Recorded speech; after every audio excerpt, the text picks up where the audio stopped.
Ooh, I know exactly what this answer is, but it wasn't from a coach. It was from a captain. Can I share that? Yeah. Because they were, I mean, the captains of the club team, kind of like. I just told him this story 2 years ago, and he's like, I have no recollection of ever saying this to you. And it played the most. There's two. I mean, Daryl gave me some feedback in college that was consequential, but this played the most like critical. I became a fundamentally different player. And I think of my like peak playing career, this is what I became known for. And it came back to this conversation. So Revolver 07. We are not like, 06, we get to nationals unexpectedly. Then we get to quarters and we're up in quarters. We think we're going to go to semis. Then we chunder. And so 07, we added like a couple of guys and we're like, all right, semis, maybe finals. That's kind of the like mentality we're coming into, but it's still that like bloodbath of a regionals. And we go to sectionals and we play like just okay. And we're out to dinner on Saturday. Like we played just okay.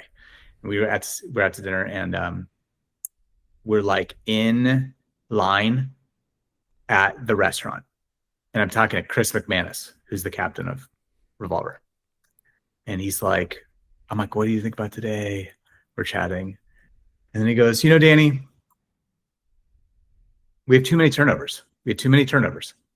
And how many turnovers do you think is okay to have in a game if you're on the O-line? And I'm like, that's like 20. I'm like, oh, yeah, I think you like carry the 3. You do this. I think it's like you could have like 7. And he's like, yeah, I think about it this way. If everyone on the team thinks the answer is more than 0, then that means that everyone thinks it's okay to have a turnover. Just like one turnover. And he's like, and we have 27 guys on our roster.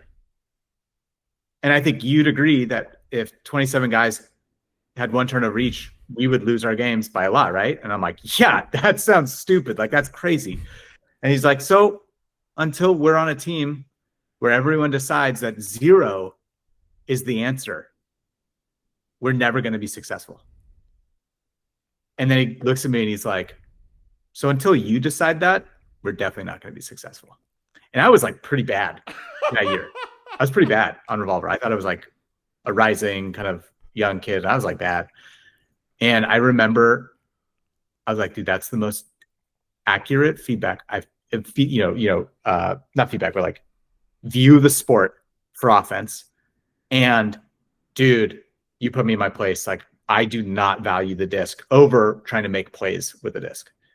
And that took me in a completely different direction in my entire career. Chris McManus, man. Shout out to Chris McManus. I told that 2 years ago, or like 3 years ago. He came to Seattle and he's having dinner with my brother and I.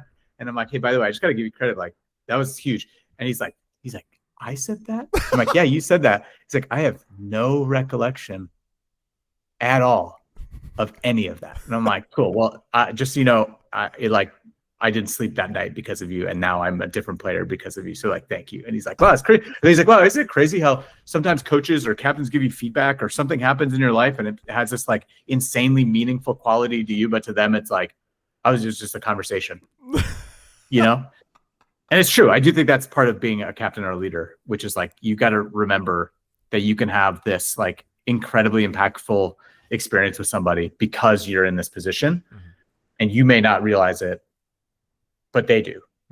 And it's important to always like put that lens on, which is like, I might be a dick and it ruins their interest in playing, or I might say something really incredible and powerful and eloquent and it might change the trajectory of their entire ultimate career.